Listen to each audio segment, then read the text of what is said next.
Alright everyone, version 5.7 is almost here, and honestly, I haven't been this excited for an update in ages. It's not just about the new characters and cool events this time.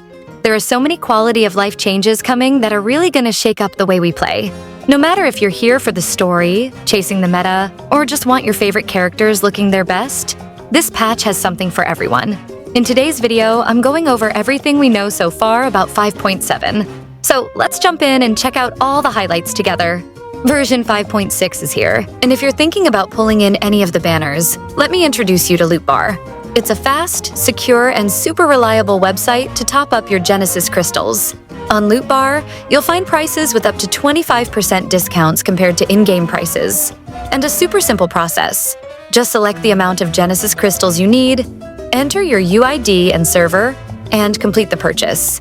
Everything is done securely, so your items are delivered straight to your account without any stress. In addition to Genshin Impact, on Loot Bar you can also top up other games like Honkai Star Rail and Wuthering Waves. And if you play on other platforms like PS5 and Xbox, you can also top up at Loot Bar. Click the link in the description and register to get an additional 10% discount coupon that can be combined with all other discounts. First up, let's talk about the banners. I actually went over these in detail in another video, but here's a quick rundown. Skirk, Tartaglia's mysterious mentor from the Abyss, is finally joining the roster as a 5-star cryosword user. Her playstyle looks really unique since she uses something called Serpent's Subtlety to power up her attacks in burst, letting her stack up cryo damage over time. Alongside her, we're getting Dahlia, a new 4-star Hydro Sword support from Mondstadt. His burst gives you a shield and even boosts attack speed based on his max HP, so he's looking pretty handy. As for reruns, it sounds like Mavuika, Shenhei, and Emily are all coming back. According to leaks, Skirk and Emily will be in Phase 1, with Mavuika and Shenhei in Phase 2. Of course, none of this is official until the livestream, but these sources have been pretty reliable so far. Now, let's get into the events and new content.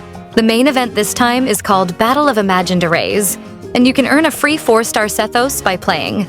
It's supposed to be a challenge event, kind of like Yakunin Iki or Misty Dungeon, so expect some fun combat trials. There's also a new endgame mode called Tomalt Subdoer, which is supposed to be really tough, but comes with some awesome cosmetic weapon skins as rewards.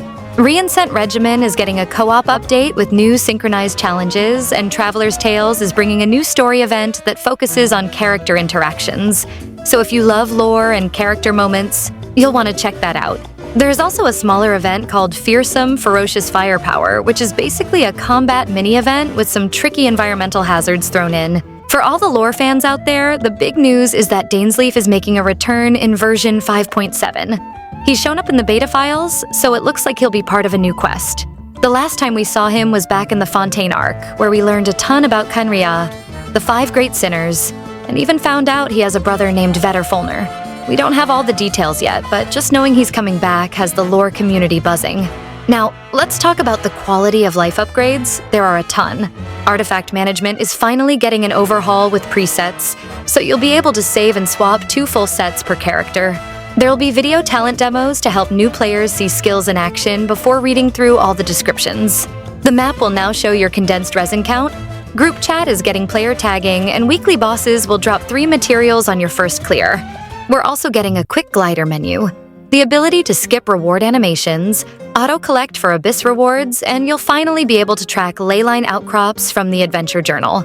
So many little things that are going to make life so much easier. Imaginarium Theater is adding new character poses for Milani, Yao Yao, Liney, and Charlotte. Plus, Raiden Shogun and Shenhei are getting new echo effects. They're purely cosmetic, but honestly, they look really cool. All in all, 5.7 is absolutely packed. New characters, fresh events, and a massive list of quality of life changes. Even if only half of these features make it in, this patch is going to be a must-play, no matter what you enjoy most about the game. So, what do you think about this update? Let me know in the comments.